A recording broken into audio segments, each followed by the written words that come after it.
Hey, Dr. Haney, you're muted. Thank you so very much. Hello, everyone, again. We're so happy that you guys have joined us for another STF meeting. We are super excited that you guys are here with us again. We hope your past month has been eventful, but not too crazy or too eventful on the negative side. We know that you guys are excited for the upcoming break. So this meeting will be fairly informative, nothing brand new for you guys, just kind of recapping some things that we've kind of sent out or shared with you guys over the past month. A few meeting norms just to be mindful of. Please use the chat box for any questions, and we're going to either answer out loud or respond in the chat box. Reminder that we did change our STF meeting dates and times. It's still the same date, but we have pushed it up an extra 30 minutes. So this allows us a little bit more time to delve into some different topics, answer your questions, and not feel so rushed. And this meeting is being recorded. We're going to go ahead and move on to the next agenda item. We do have two new amazing team members that we would like to introduce to you guys, Miss Brittany Bush and Mr. Christopher Hampton. So I'm going to go ahead and bring them to the screen for you guys to meet them and for them to go ahead and introduce themselves. Good afternoon. My name is Chris Hampton. Before joining the tech integration team, I was teaching at Woodlawn High School, teaching both geography and civics. I was also the girls' high school soccer coach there. What I bring to the team here, I'm going to be specializing in Microsoft Office 365 applications and hopefully doing some work with some language software and language aids in pre-existing platforms. So it's good to meet you all. I'll see many of you on my visits, and it's great to be part of the team. Mute Ms. Jack. Hi, I'm Brittany Bush. This is my 14th. Somebody not muted.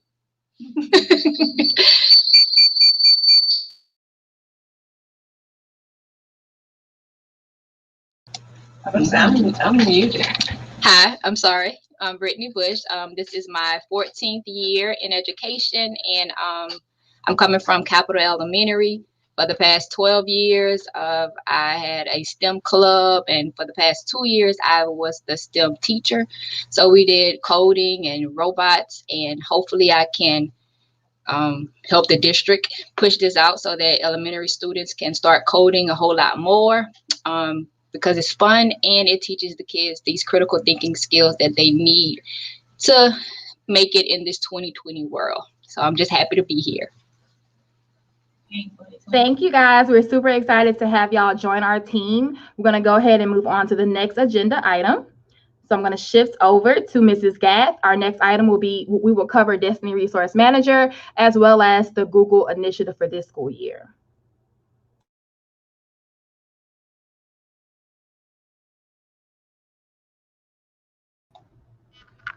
Good afternoon, everyone. I am here to present to you all just a couple of reminders. I want to remind you that as far as our Google initiative, we are still trying to increase our numbers with Google certified educators. We're definitely trying to increase our level 2 representatives. So if you have been to our recent boot camps, level 1 or level 2 or both, please take the opportunity over this break to take your certification assessment so that you can get your certificate and you can become part of the Google certified family. On the agenda, you will see that there are 2 hyperlinks. One hyperlink is to continue to add the names of teachers who have transferred from one location to another, because that does matter when we're looking at the end of the year for our school with the highest percentage of certified educators. Also, we are looking at the factor, again, for our initiative, being able to show proof of how your school is using the Google app. So a mini video, and we're going to get those details out to you all at the beginning of next semester of what that video should entail for those of you all who will have those high percentages. Also, if you have teachers who have transferred, please make sure that you fill out this transfer survey so that we can make sure that we have the accurate location for each person who has the certification. I've received maybe about 3 or 4 who have changed theirs on there. Please make sure that you survey your campus to find out who has transferred and making sure that they fill out that form. I am also the Destiny Resource Manager contact. And so on here, I'm giving you all access to a request form. Some of you all have been sending me emails for those requests, which I would prefer if you put it on the form, so that way there's just one location instead of me having to dig through all the different emails that I get in order to find those requests. And then I end up being a little bit behind. So on the Resource Manager request form, you can either request me to add a record for technology materials, which include Chromebooks, tablets, laptops, desktops, cameras, webcams, microphones, any of those items that you all on your campus want to make sure that you keep an accurate inventory of, especially things that may move around the campus. You can request that item be put into Destiny, and I will create a record for you so that you can have store that information in there. Also, you can do textbooks. The form is set up to whereas if you are not doing a technology record, you can click on textbook record, and then it will jump to that section of the survey. And then that way you'll fill out all of the information that you have accessible. I know sometimes you all don't have everything. More so, the librarians don't have all of the information, but all we're asking is that you give us as much information as possible in order to make sure that we create an accurate record. And then also for those instructional resource kits that may come with either math or science, we can also do just those as well. So all of those things are here on the survey. Another thing is that I've been having people to request access to Destiny Resource. I do not have access to give anyone access to it. If there's someone on your campus, let's say that you have a new librarian, or you have a librarian that is out, and you need someone else on the campus to have access to it so that you can check in and out materials, you will have to put in a ticket to a help desk ticket, and someone in IT will be able to assist you. So I'm asking you all to please relay this information to your librarians to let them know that Angela Thomas Shepard is no longer the resource manager contact, and that they can send me emails, but also please make sure that you give them access to the request form. So if they need records created, that I can do that for them as well. And that is it. Thank you very much. Thank you, Ms. Gath. All right, we're going to go ahead and move on to the next section of the agenda, which is just some quick things you guys may need to know, you may not know about, or just to kind of share with your schools and your teachers. So first off, Frontline. Frontline has been here for the past month or so. We are going to start using Frontline to register for all PDs as well as STF meetings. So when you go into Frontline, you'll notice that it's a lot of different buttons. It can be a little bit overwhelming. Once you go into the professional growth portion of Frontline, over here you have your menu options. Simply go to the activity catalog option. And the easiest way that I've been telling everyone else to go to is either the catalog or the calendar. So if you want to go to the catalog, you can easily filter out by the various departments. So if you want anything that's tech integration specific, filter out, hit search, and all of our tech integration PDs and trainings will pop up. All of these are virtual, and they are always recorded. So you can, of course, attend live or view the recording after the fact. So please share that information with your school sites. We have had a lot of different live PDs after school. So please let them know that this is here for them to come in and continue to learn about technology. The next item that I would like to discuss with you guys is the Open eBooks app, as well as Mac and Via. So the app was pushed out last month, early this month, around that time. So all student Chromebooks, they do have the Open eBooks app. However, just be mindful that not all ELA classes, teachers or students will need to access that app.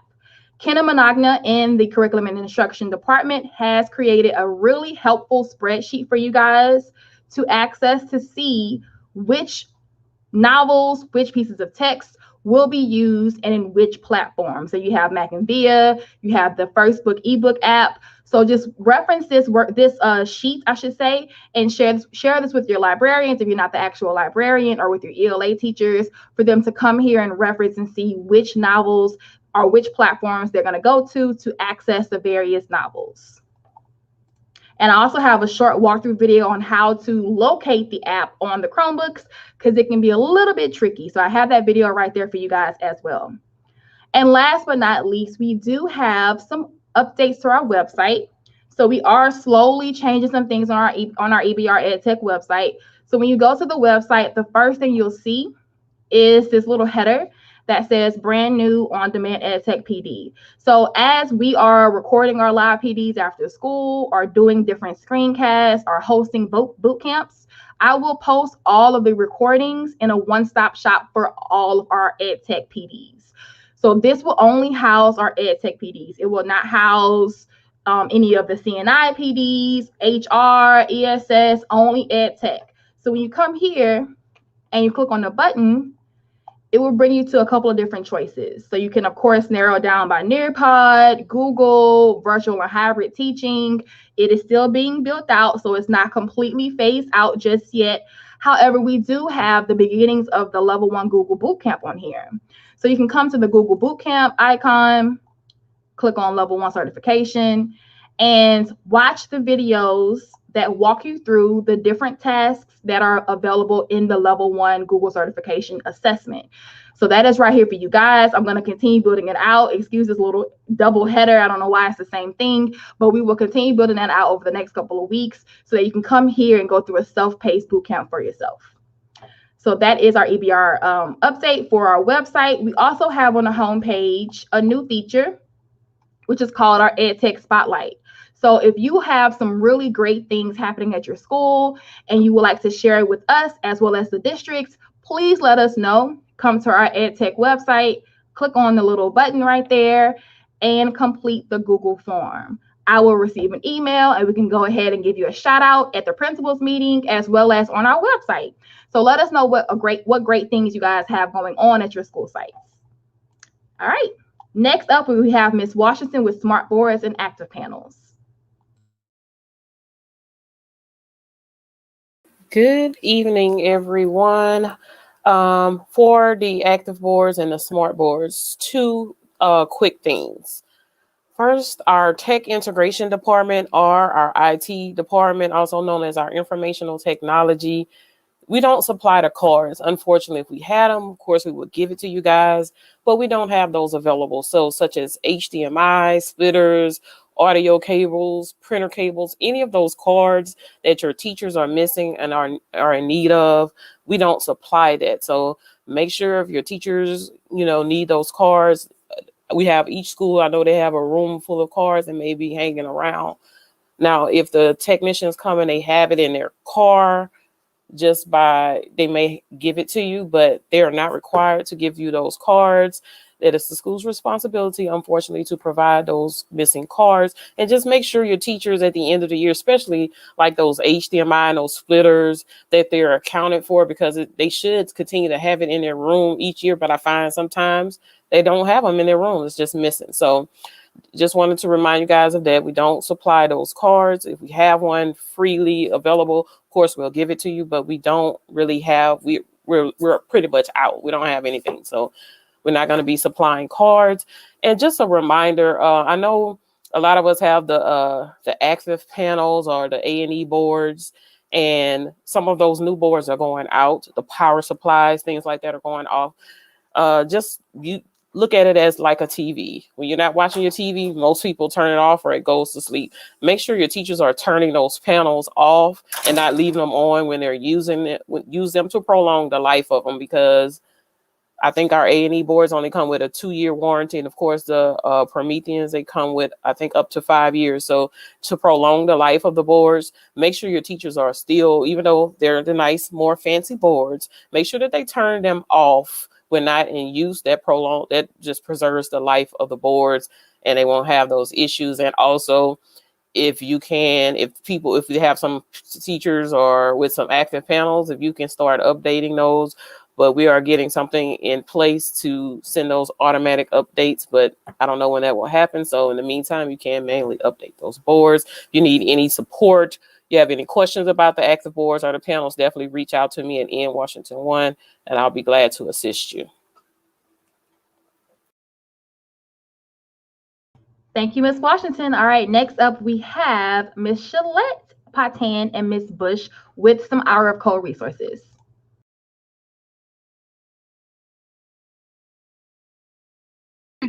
I'm coming. Hey, everybody. I'm going to share my screen, and I'm going to let Ms. Bush and Ms. Patan talk while I illustrate. We do have Hour of Code coming up. We hope everybody can participate. So, ladies.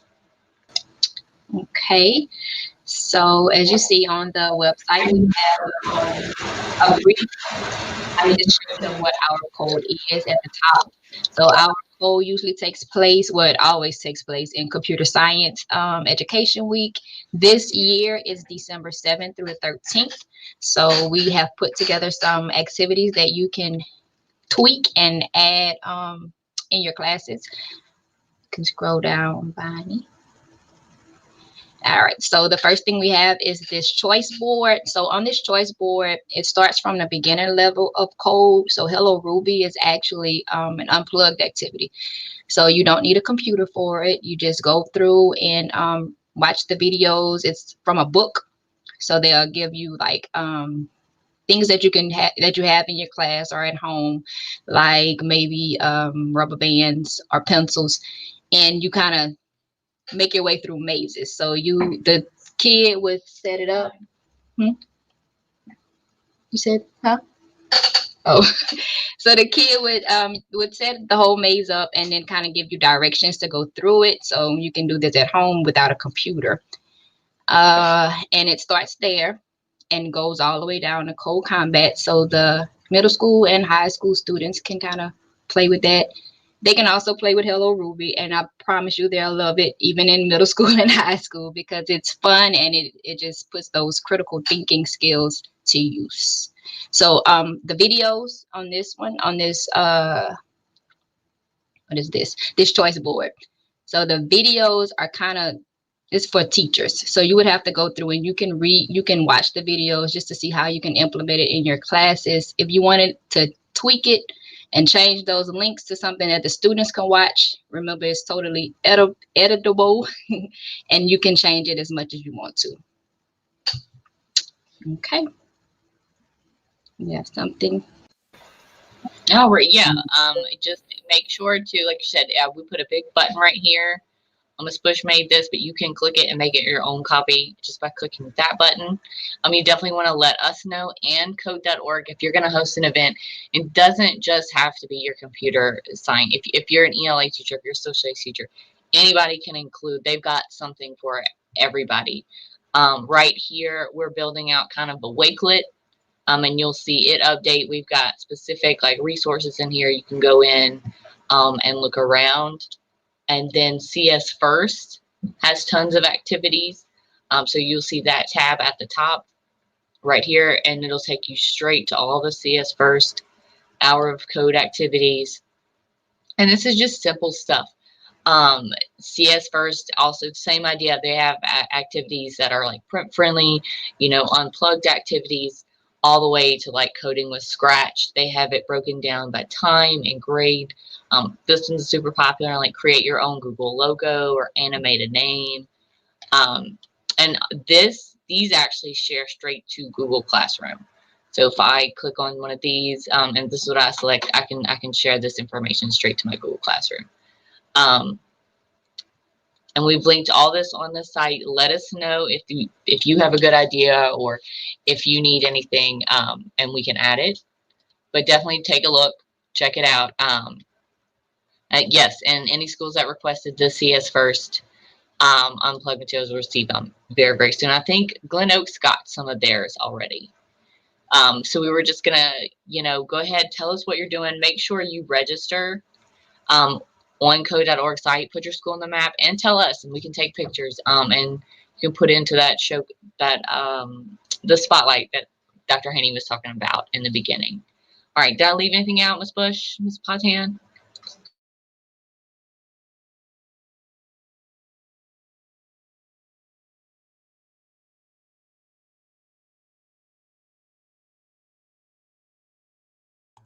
Bonnie, you're muted. It's my hobby. So now we're going to talk about just some G Suite updates. Things I know that a lot of you have seen already. Things people have had questions about. We do have G Suite Enterprise, and there were some questions about. I know some of my schools had some questions, but I think we're all good now. Should be rolled out to everybody. All your features will be on. I know we've all seen Jamboard. I think everybody has seen like the blurred backgrounds changing. The students won't be able to update their own, but the blurred backgrounds is now here, and like I said, now you can change it. It's not going to be perfect unless you're like in front of a green screen, but it is pretty neat. That should be rolled out. But I know what's more important is like the security and the moderation features. I've had a couple of questions today about like the shield at the bottom with the quick access. If you're having issues with somebody calling into a meet, or anybody that's you don't want to access, you can go into that shield and turn off quick access if you're having issues with specific class, and really work on like the privacy for a classroom. Because we've had a few issues this week with like people getting calls and stuff like that. Definitely jump on that little shield. You'll see it at the bottom of your meet. And that'll help that out. So the small groups, we've all seen our breakout rooms roll on. I know everybody's super, super, super excited. But now you're going to see Q&A and hand raising. You have access to this slide deck, and it's got all the images that aren't loading because I don't know. You can see them. But so now you'll have Q&A, you have polling, you have and hand raising will be popping up soon. So if you haven't used any of those features yet, definitely try them out. Super, super cool stuff. And you'll also see now that in your breakout rooms, you have like a timer and a way to shuffle the classes. So check all those cool features out. I know some teachers are using polling. If you haven't done that yet, it's really neat. It'll publish all of the students' responses onto a sheet. Mr. Hampton actually just taught me that. And then, like I said, be anticipating like hand raising and stuff like that rolling out. For some of my secondary people who are paying for like Turnitin or anything like that, you'll notice now when you hit originality reports in Google Classroom that it will not like warn you and say this is one of your 5. Because we have enterprise, we have unlimited, so you'll be able to run originality reports all day, every day. And then soon you'll be able to do that with slides as well. And look for that, the school matches as well. I know a lot of us have seen the citation builders. I personally used this the other day for grad school, and it made my day. So hopefully, if you don't see any of these features, let us know and we can look into it. So I'm going to go ahead and wrap it up. Let us know if you have any questions, and feel free to use this anytime you need it. Thank you so very much, Bonnie. Moving on to Nearpod updates with Miss Washington and Miss Johnson. All right, you guys, let's get started with Nearpod. Just a few updates. I know some of the teachers were like, well, some of my friends, they have the Nearpod classroom extension like you do for Cami. So I put a link on here just in case they want it. They can add, how you come to your Google Classroom and you have your Cami assignment here. This is an old update, but they can come here and add for quick, easy Nearpod assignments. You can add that here in your Google Classroom. And I have it linked here. If the teachers go click on this link here, it'll take them here, and they can add this one. It's not blocked. So it's not blocked. So they'll be able to add this one. And once they add it, follow the allow steps, and they'll be able to, create their Nearpod lessons, assign their lessons right there. So definitely utilize that as useful, especially if you have a teacher that is using Nearpod a lot. So that's my first update. So definitely give that to your teachers that want that extension has been there.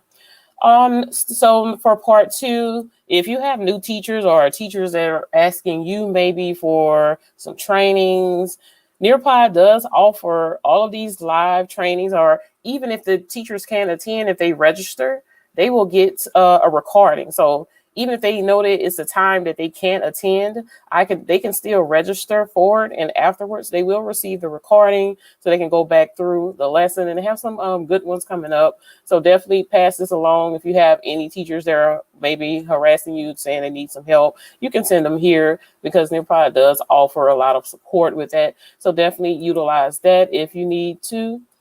And also, these are some, I found these are some training resources that I thought would be helpful if you have any new teachers. I know normally around January, we get some new teachers, or teachers just want to build their knowledge. They can come here. These are pretty recent, so they're kind of up to date. They're not old.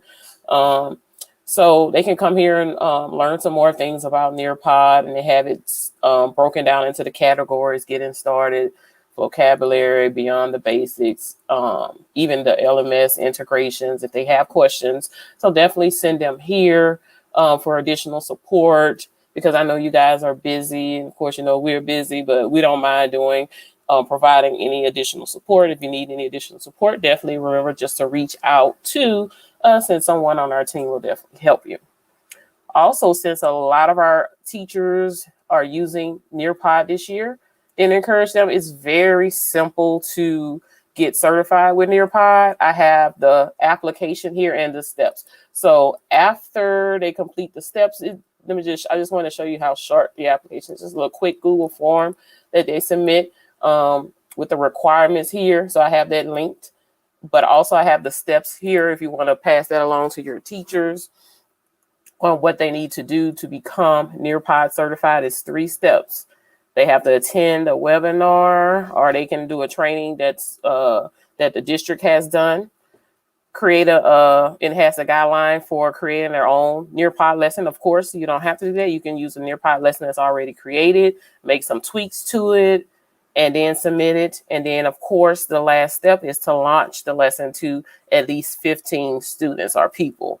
And then after you do that, then they can apply here. So definitely give those to them. It's very simple to do. They get back with you real easy. It's not a long, tedious process or a strenuous process like getting Google certified. So it's real easy to become Nearpod certified if those teachers would like to become Nearpod certified. All right. Also, we don't want you guys to forget that we have purchased some additional things here in Nearpod, and we would like to see the usage go up. So when you log into your Nearpod account, under Nearpod content, you should see that is starting to build up.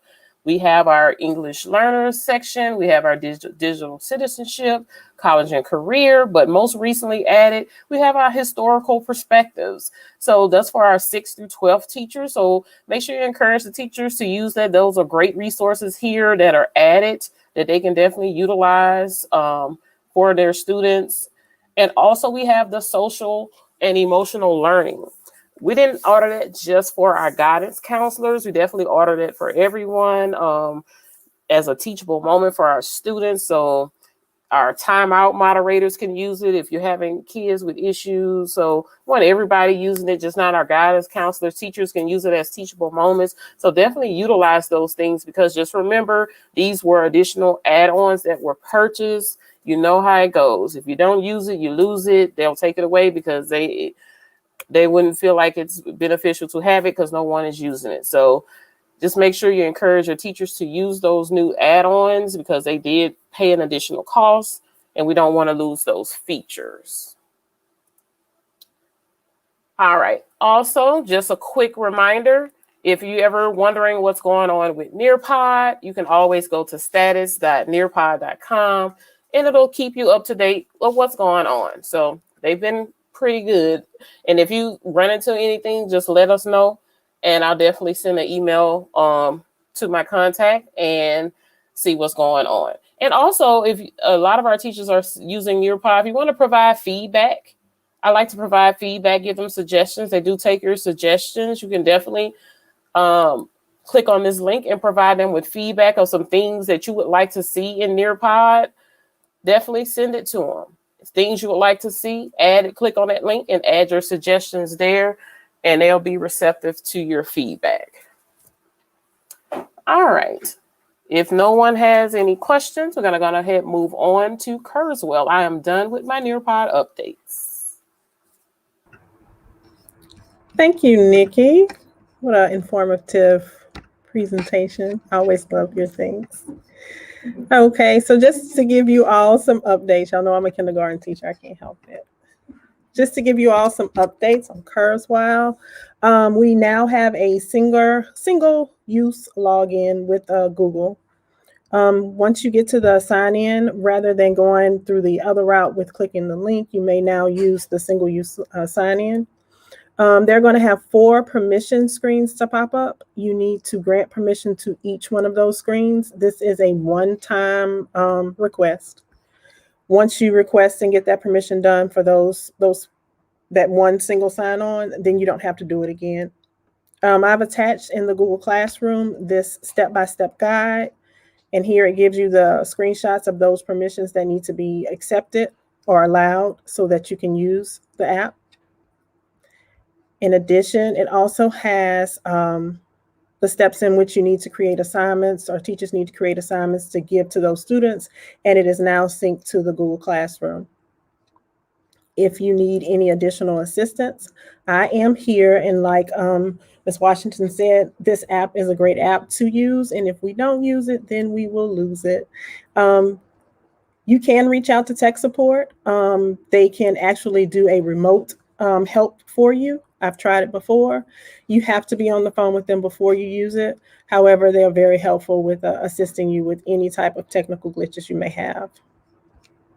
If you need anything from me, my name is Angelica Johnson-Smith, and you can email me at anjohnson@ebrschools.org.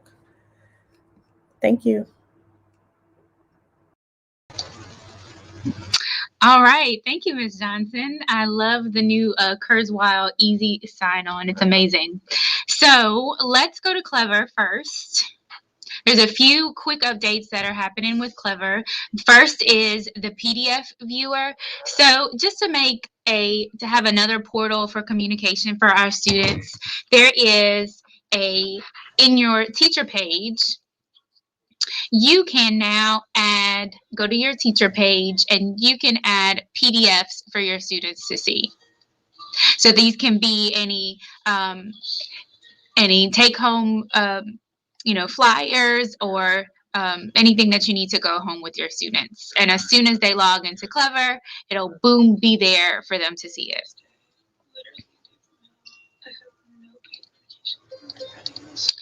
Right, on your Clever page. The second update is actually about updates. So if you want to keep in touch with what's happening in Clever month by month, you can click on this link right here, and it'll send you to the page where all of the new and fun, exciting things that are happening. The next one is actually really fun. For Thanksgiving, there is a fun activity that's embedded in Clever for your students to collaborate with each other and send to their teachers what are they thankful for. So when they log into their Clever portal, they'll see a fun cute little turkey that asks them what they are thankful for, and they can click on it and pick an emoji and write a thankful message and have like a collaboration board with their classmates. Super cute. And that's all of the Clever updates for this month. So now Miss Washington and I will move on to GoGuardian. All right, and we just want to say with GoGuardian, please make sure that your teachers are utilizing GoGuardian, because that really helps us to stay up to date on what's going on, and they really should be monitoring what the students are doing. It's not really an option, especially when our kids are online. We need to monitor them on GoGuardian. We paid for GoGuardian, so definitely make sure or encourage. I know it's nothing you could really do, but definitely encourage them to utilize GoGuardian for monitoring, as we're having more and more schools transition to virtual, or some of our students are going back virtual because maybe for whatever reason, we just have so many different scenarios going on. Just encourage your teachers to utilize GoGuardian. If they need any support, they need training, you don't have to stress yourself about it. Let us know. Someone from our department will, if it has to be a one-on-one training, whatever it is, someone from our department will definitely assist you with that. But we want to make sure that everyone is utilizing GoGuardian. If you have teachers on your campus that say they don't have access and they've never been able to sign in, they get an error message, they need to put in a help desk ticket. That's something quick that IT can do and get them access. But make sure, let's just make sure everyone is monitoring the students, because as we're doing our observations online, because we're online right now, you can see that some of the kids are just hanging out in those rooms by themselves. No one is monitoring them. So please just encourage. I know you can, it's only so much you can do, but just please encourage your teachers to utilize GoGuardian to monitor the kids. What is our responsibility to keep them safe. And this is purchased just for that. But I did click on this link here. We have a link if you want to, as we're utilizing it more than ever, you can make suggestions of some updates or things that you want to happen in GoGuardian. So definitely feel free to do those things. All right, Ms. Patan, you want to take the next part? Yes, ma'am. So speaking of suggestions and updates, there are some updates to GoGuardian Classrooms. The first one is you can see that our classroom cards, excuse me, our class cards look a little bit different, and they have really exciting changes from even before you start a session. So notice that on your class card, you can put a default if you want to have start your class off with a chat or not. Notice, we want to send little quick messages to our students. You can have that automatically start for you, but you have to turn it on.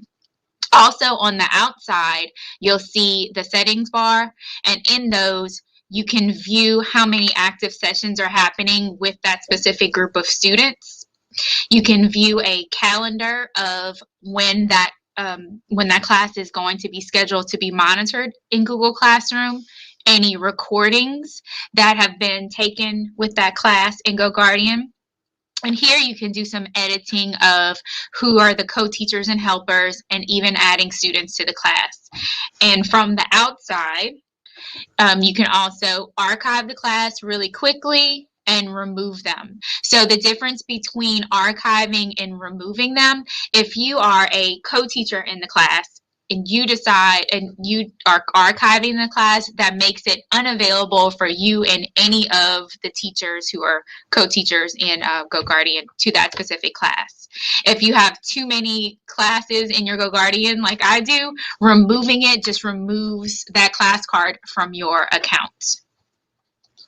Another exciting change is that you can join someone's active session. So if you may notice that these classes all have a button that says start class here, but if these students were currently in a session with a scene going on, you can just go to their class and hop in with the same monitoring tools. Another exciting update, if you notice on the side panel here, you have classroom scenes and calendar. So we would previously be able to schedule classes upcoming, but now you have it. It's a little bit easier for you to schedule classes here in calendar. And of course, you just would click on calendar, choose the class that you want to schedule, and make a schedule here in Google Classroom and GoGuardian. Please, please, please make sure that you and your teachers are utilizing GoGuardian, and especially if you're virtual, but it is so helpful even if you're in face-to-face. The next thing on GoGuardian is the status. So with all of these updates that they're implementing, sometimes they have some failures and degraded performances. I think for the past week, we've been good to go. But if you are seeing that your classes are not loading, if you see a lot of students' screens that are offline, go to this link right here and just check to see if it's if it's a nationwide error, or it might be something that you need to look in about your school site if there's a problem here. One thing to note is if you see a lot of students offline, just it might take a little bit of time for if you are virtual, if y'all are not in the same room, for the student screens to load if you're not together. And the last and number 4 on this agenda is just a quick recording that we did last week. We did a teacher refresher training recording. If you want to send this out to your teachers with it's just a video of all of the updates that GoGuardian has had in the last couple of weeks. And we know that's a lot of updates. So for the teachers to keep up with, we do offer trainings after school. So if the teachers need some refreshers, mute Ms. Fontaine. If the teachers need some refreshers, then we can definitely do that after school. Of course, we don't want to interrupt the instructional time or during their PLC planning time. We can definitely offer some additional training because it is offering a lot of updates, but I appreciate the updates. I think it helps streamline what we're doing here in our district as far as with the online learning. So definitely let us know if you need any support with it. I know it could be a lot for a person that's new to using GoGuardian, but remember, we're here to support you through anything that we talked about today. Just wanted to refresh you guys on that. Let us know if you need any support with anything that we've talked about today.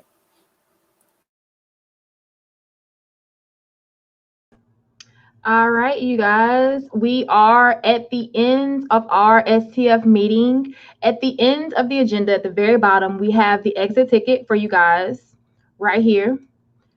This needs to be completed just to reaffirm that you did attend. So yes, you may have registered on Frontline, but this just gives that accountability piece that we need to hold everyone accountable. So when you come on to the actual exit ticket, it will ask you a couple of questions, fill out the information, and then you will have a question for each section that we have discussed or covered in today's meeting. So this needs to be completed by December 4th. Remember, stipends are coming around. Your district facilitator will be contacting you over the next couple of weeks to get your stipend for the fall semester approved. So this documentation is highly important for us to prove that you did attend the meetings and completed various things. We need to have the exit ticket completed in a timely fashion. So the one for November is due by December 4th, and the link can be found right here for you guys on the agenda. We're going to stick around for another 5 minutes to see if anyone has any questions, but we are at the end of our meeting. Yes, Ms. Short. So Ms. Short just asked, were we supposed to register on Frontline? Yes, please do. I can go in on my side and register you on my side, but it will really help the process if you do go on to Frontline and register via that platform. But we will hang out for another 5 minutes or so. You're free to go ahead and log off, but just be sure you get that exit ticket completed. And if you need any support, reach out to a team member or your assigned facilitator. We will be here for another 5 or so minutes, you guys. Thank y'all. Have a great, relaxing Thanksgiving break, please.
So we do have a question in the chat. So I submitted a ticket about being trained to image computers. I was told that we're going to receive that training as a group. We have not received any follow-up information about that, Ms. Garden. So once IT decides, because IT will facilitate that training, our team does not do that. So once they decide on a date and time, we will let you guys know as soon as possible.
All right, you guys, there's no questions coming in. We're going to go ahead and end the broadcast. If you have any questions, please reach out to a team member. Have a restful, relaxing Thanksgiving break.